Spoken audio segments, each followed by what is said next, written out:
This is an ABP Life podcast. Lok Sabha चुनाव 2024 आने वाले हैं और बीजेपी ने आने वाले चुनाव के मद्देनजर अपने उम्मीदवारों की दूसरी सूची जारी कर दी है। आपको बता दें कि इस लिस्ट में 72 कैंडिडेट्स के नाम हैं, 72 कैंडिडेट्स, और इससे पहले 1 मार्च को पार्टी की तरफ से 195 यानी 195 उम्मीदवारों की पहली लिस्ट जारी की गई थी। दूसरी लिस्ट में किसे कहां से मिला टिकट, किसका कटा, आइए सब कुछ जानते हैं एबीपी लाइव पॉडकास्ट पर आज के संवाद में। आज की इस चर्चा को सुनिए राजेश कुमार और राजनीतिक विश्लेषक अवधेश कुमार के साथ। जी, बीजेपी ने अब तक 2 लिस्ट जारी की है, आप कैसे देखते हैं उसको? भारतीय जनता पार्टी ने जो अभी 72 उम्मीदवारों की सूची जारी की, उनमें 3 पूर्व मुख्यमंत्री हैं, 15 महिलाएं। कुल मिलाकर अभी पार्टी ने 267 प्रत्याशियों की सूची जारी कर दी है। अगर इसको आप थोड़ा बहुत हल्का फुल्का भी इसका विश्लेषण करें तो साफ दिखता है कि पार्टी बहुत ज्यादा उम्मीदवारों के में परिवर्तन करने की अभी तक मानसिकता नहीं दिखाई है। दिल्ली को छोड़कर, दिल्ली उसका अपवाद है जहाँ की 7 में से 6 नए प्रत्याशी उतारे गए, लेकिन बाकी जगह हल्के फुल्के परिवर्तन है। 267 प्रत्याशियों की सूची में 5 पूर्व मुख्यमंत्री और राज्यसभा में चुनकर आने वाले मंत्री हैं, जैसे पीयूष गोयल हैं। नितिन गडकरी जी का नाम आ गया है क्योंकि वो महाराष्ट्र की लिस्ट अभी जारी नहीं हुई थी, तो महाराष्ट्र की लिस्ट में उनका नाम आ गया है। वो नागपुर से प्रत्याशी हैं। 11 राज्य और केंद्र शासित प्रदेशों के ये 72 की सूची थी, इनमें 15 महिलाएं हुई। अब यह है कि पार्टी ने 370 का नारा दिया है, तो अभी तक की सूची से यह लगता है कि पार्टी मान कर चल रही है कि हमारे विरुद्ध सत्ता विरोधी रुझान नहीं है, न सरकार के विरुद्ध है, न ज्यादातर हमारे मंत्रियों और सांसदों के विरुद्ध है। इसीलिए आप देखेंगे कि दिल्ली में अवश्य जो है परिवर्तन हुआ है, लेकिन उसके कारण मुझे दूसरा दिखाई देता है। उसका कारण शायद यह है कि दिल्ली में भविष्य के विधानसभा चुनाव की दृष्टि से भी भारतीय जनता पार्टी लोकसभा चुनाव की तैयारी कर रही है। इस समय जिस ढंग से कांग्रेस और आम आदमी पार्टी का गठबंधन हुआ है, संभव है विधानसभा में गठबंधन अगर हो गया, क्योंकि कांग्रेस अगर छोटी पार्टी यहाँ बनने को तैयार है, विधानसभा में अगर उसने गठबंधन किया, हालांकि इसकी संभावना कम है क्योंकि अरविंद केजरीवाल जी ऐसे नेता नहीं है जो अपने राजनीतिक हितों की बलि चढ़ा करके किसी से समझौता करें। उनको पूर्ण बहुमत मिल रहा है, फिर भी भारतीय जनता पार्टी सतर्क है।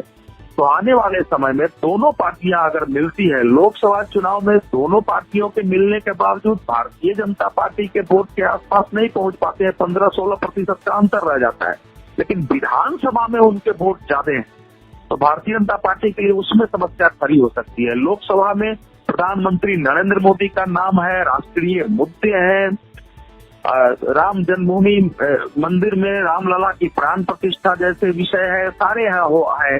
अभी नागरिकता संशोधन कानून आ गया है, तो ये सारे विषय विधानसभाओं में थोड़ी सी अंतर आ जाता है। और अरविंद केजरीवाल ने विधानसभा चुनाव की दृष्टि से ही लोकसभा को लड़ना शुरू कर दिया है। वो उस प्रकार से वायदे कर रहे हैं विधानसभा के ही तरह से, बिजली का, पानी का, तो उसके हिसाब से मुझे लगता है कि भारतीय जनता पार्टी ने नए चेहरों को उतारा है ताकि आगे इन नए चेहरों के साथ भी विधानसभा चुनाव में उतरा जा सके।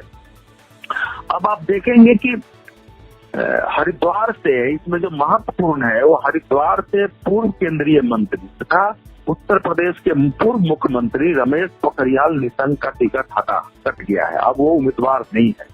उनको केंद्र में मानव संसाधन विकास मंत्री बनाया गया था। उस समय जेएनयू में काफी विवाद हुआ था। साथ ही साथ जो नई शिक्षा नीति लागू करने थी उसमें विलंब हो रही थी, तो मंत्रिमंडल से उनके बाहर करने का अर्थ है कि प्रधानमंत्री नरेंद्र मोदी उनके काम से खुश नहीं थे, अन्यथा मंत्रिमंडल से बाहर नहीं किया जाता। और मंत्रिमंडल से बाहर करने के बाद कोई काम पार्टी में न देना, उससे अंदाजा चल गया था। दूसरा, उत्तराखंड के पूर्व मुख्यमंत्री त्रिवेंद्र सिंह रावत को उन्होंने मैदान में उतार दिया है। उसी प्रकार से अभी 3 दिन पहले हरियाणा में परिवर्तन हुआ, तो मनोहर लाल खट्टर को अब हरियाणा से निकालकर केंद्र में लाया जा रहा है। क्योंकि अब हरियाणा में इतने लंबे समय तक भाजपा का कोई मुख्यमंत्री रहेगा तो वहाँ की आंतरिक राजनीति में उसका हस्तक्षेप स्वाभाविक होगा। तो नए मुख्यमंत्री को, नए मंत्रिमंडल को वहाँ काम करने का पूरा अवसर मिले और मनोहर लाल खट्टर के विरुद्ध जो पार्टी के अंदर और समर्थकों के अंदर जो एक विद्रोह और असंतोष का भाव था वो वहाँ न रहे, इसलिए उनको लाना और उनके अंदर कोई योग्यता है तो भविष्य में उसका उपयोग करना, इसकी दृष्टि से यहाँ लाया गया है।